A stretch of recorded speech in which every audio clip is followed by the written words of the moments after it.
Hello there, I am Tammy Bryan, a research associate here with my colleague Joseph Pulaski, a research analyst with the Ray Financial Services.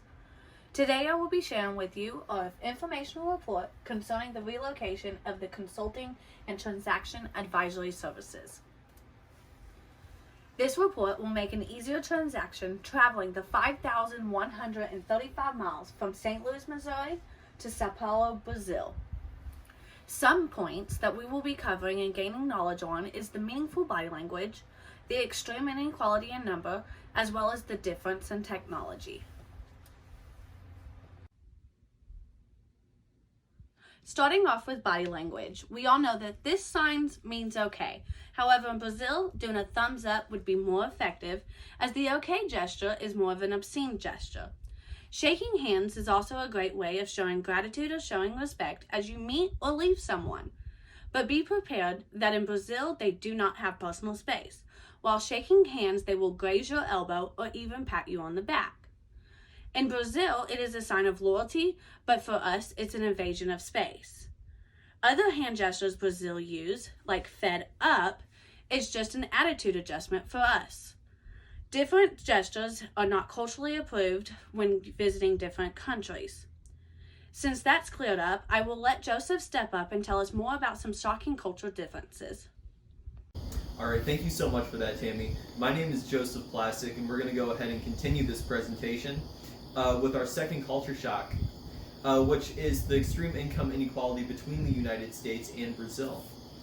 While, of course, the United States has income inequality, and some could argue extreme income inequality, there are some real differences between Brazil and the United States regarding this topic.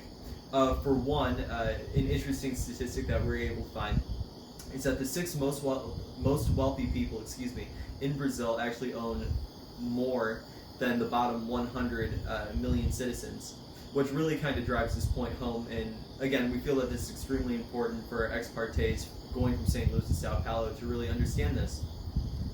One of the other big differences here is in the United States, there's more mixing among the different classes, divided by income between rich, middle class, and the lower economic classes.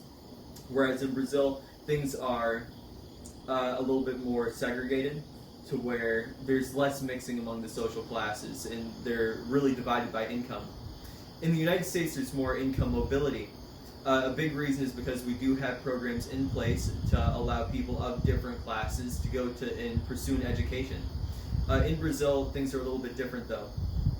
Regarding this, there are different social gatherings, there's different barriers of entry to really move up and pursue in education, to find a job or a career that can really move up as far as income goes.